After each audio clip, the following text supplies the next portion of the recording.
Welcome back to the deep dive. I'm really glad you're joining us for another shortcut to, well, really understanding some key English concepts. Today, our mission is a deep dive, a thorough look into Chapter 5 of the New York Second Edition English Coursebook. Yeah, and our goal here is really to help you get these grammar ideas quickly, clearly. Without getting overloaded, right? Exactly. And with lots of real-life examples you can actually use. Perfect. But before we jump into Chapter 5, maybe just a quick reminder of where we've been. Good idea. Yeah, for anyone who's been following along, we've already worked through chapters 1, 2, 3, and 4 from the book. Seems like quite a bit already. It does, doesn't it? We've built a pretty solid foundation, I think. Definitely. So, Chapter 1, that was the absolute basics, right? The verb to be. I am, you are, she is. Exactly. And basic introductions. Then Chapter 2, we got into prepositions, remember, in, on, at. Oh yeah, the location words? And those super important WH question words. What, where, when, why, who, how. You know, for asking about pretty much anything. Right, like where are you or what time is it? Essential stuff. Totally. Then Chapter 3 moved on to the simple present tense. Ah, for habits and routines. Things you do every day. Precisely. I get up early. They play football on Saturdays. That kind of thing. And we also looked at object pronouns. Like me, him, her, Yeah. showing who gets the action. Yeah, so he called me, not he called I. A common mistake for learners, for sure. And then last time, Chapter 4, that was yes, no questions.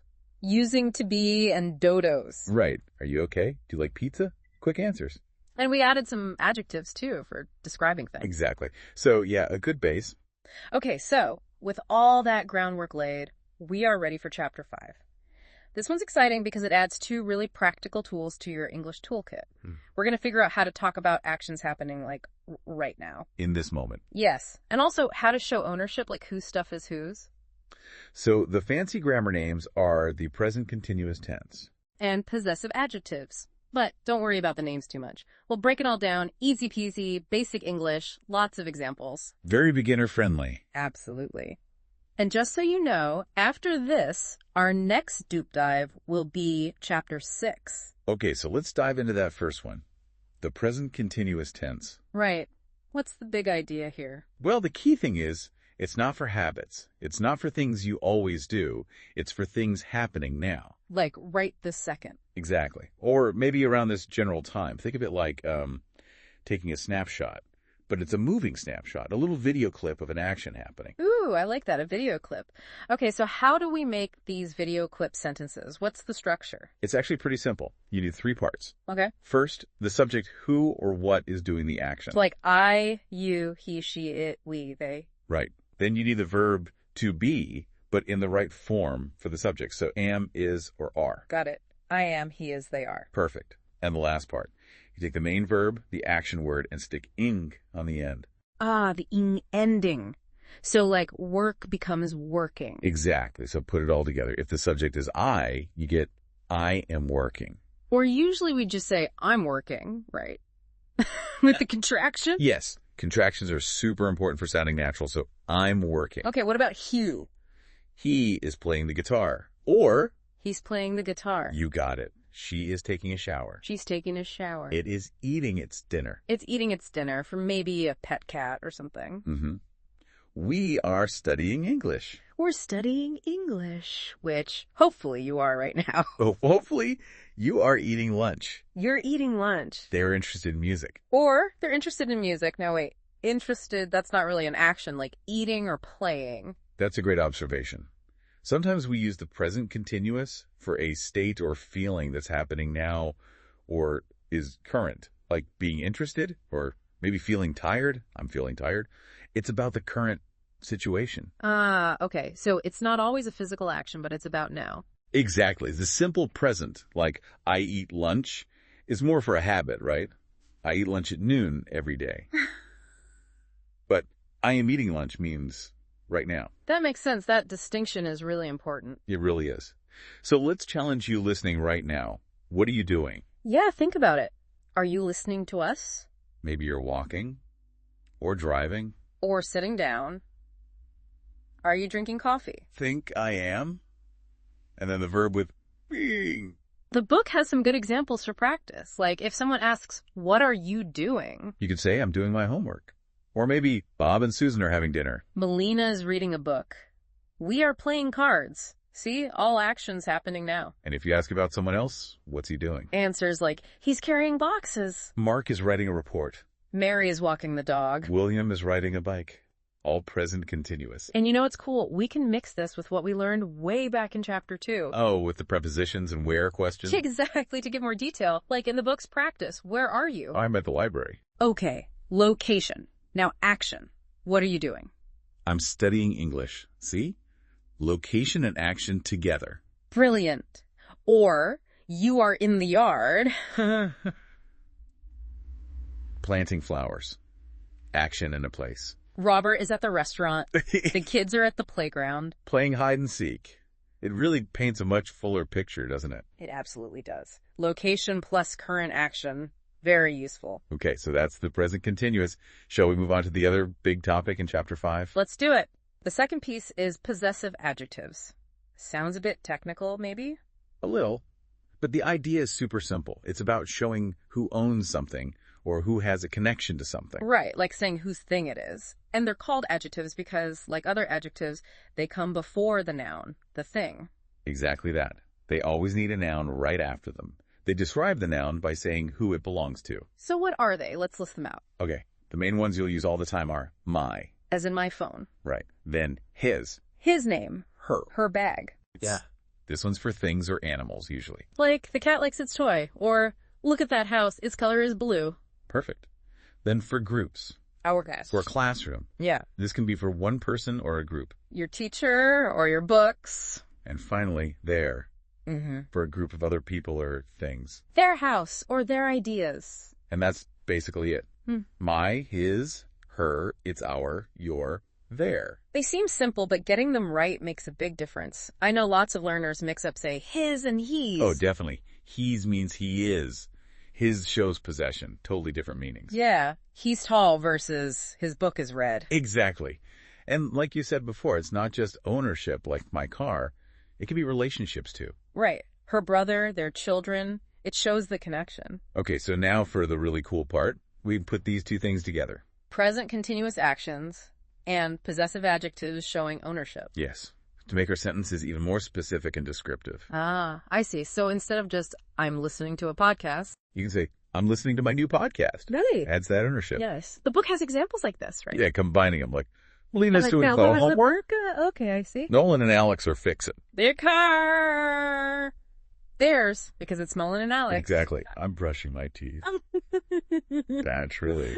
Priscilla is cleaning. We sing in our new song. It flows really naturally, doesn't it? Action plus possession. It does.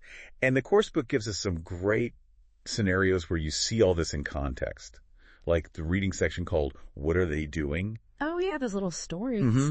They're like snapshots of people's lives using exactly this grammar. For example, Sean. What's he doing? He's playing with his band. See? Present continuous possessive adjective. Got it. And his fans are singing along. Nice. What about Zoe? She's celebrating Valentine's Day with her boyfriend. They're eating and drinking delicious food. That one just uses the continuous. Okay. And Lauren? She's swimming in the ocean and sunbathing. Action now. And her family is having a barbecue. So you get a whole scene. Exactly. Then there's Dan. He's studying for his math test. Poor Dan. Yeah. And Samuel, around Thanksgiving time, his mother and he are cooking dinner. Mm-hmm. His father and sister are cleaning the house and setting up the table. Lots going on. Lots is there. And then the other family members are arriving and eating dinner. So it just shows these grammar points in real situations. That's a great way to see it applied. And there's another reading, isn't there? A busy day at the school. Oh, yeah. That one's perfect for showing lots of actions happening at the same time. It really paints a picture of, well, a busy school. Like, the students are taking the English test. Okay, that's one group. The teacher is correcting their homework, using for the students. Makes sense. The secretary is talking to her supervisor about buying a new computer. Okay, another action. The counselor is giving one of his students advice. The nurse is assisting a kid with a fever. Action now. The principal is calling some parents. It's like controlled chaos. Yeah.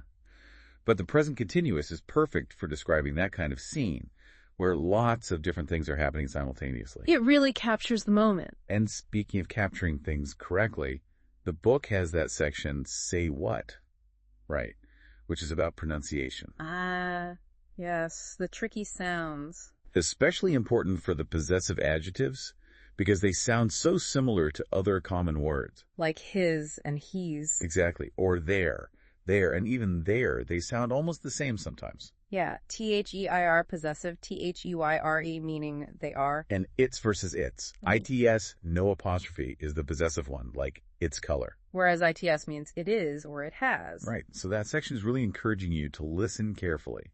Tune your ear to those small differences. And practice saying them too, right? Like so you can make the difference clear when you speak. Definitely. Listen and repeat. It really helps train your mouth muscles too. Good advice. Okay, so we've covered the present continuous for actions now, and possessive adjectives for ownership and connection.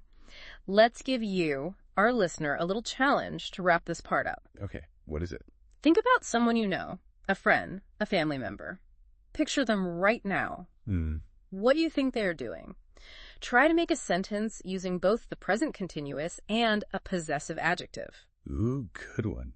Like maybe, my brother is driving his car. Perfect. Or, my friend is reading her book. My parents are watching their favorite show. Exactly. Try to make your own sentence right now. What is someone you know doing with something of theirs? It's a great way to practice putting it all together. Okay, so let's quickly recap the main takeaways from this Chapter 5 deep dive. What have you learned?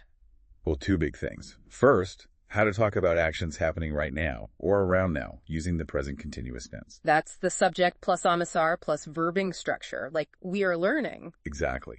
And second, how to show ownership or connection using possessive adjectives. My, his, her, it's, our, your, their, the little words that go before a noun. Right. And these two tools together are super useful for describing everyday life, what's going on around you right now, for making those moving pictures more detailed. Definitely essential building blocks. So now that you understand what's happening right now and what belongs to whom, here's something to think about. Okay. Look around you right now. In your home, maybe look out the window at your neighborhood. Can you find 3 things people or maybe pets are doing? And can you describe each one using a sentence with both the present continuous and a possessive adjective? Like the challenge just now, but finding examples in your own space. Exactly. What new sentences can you create just by observing your immediate surroundings with these new tools? That's a great way to make it real. Keep practicing, find opportunities to use it. That's how it sticks. Absolutely. Well, that brings us near the end of this deep dive. Thank you so much for joining us and focusing on Chapter 5. We really hope this breakdown was clear and helpful for you. Yes, thank you for listening. Keep up the great work with your English. Every step counts. For sure. And we'll be back soon to move on to the next step. That's right. Our next deep dive will tackle Chapter 6 from the New York 2nd edition English course book. Looking forward to it. Until then, keep practicing, keep listening, and keep talking. Bye for now.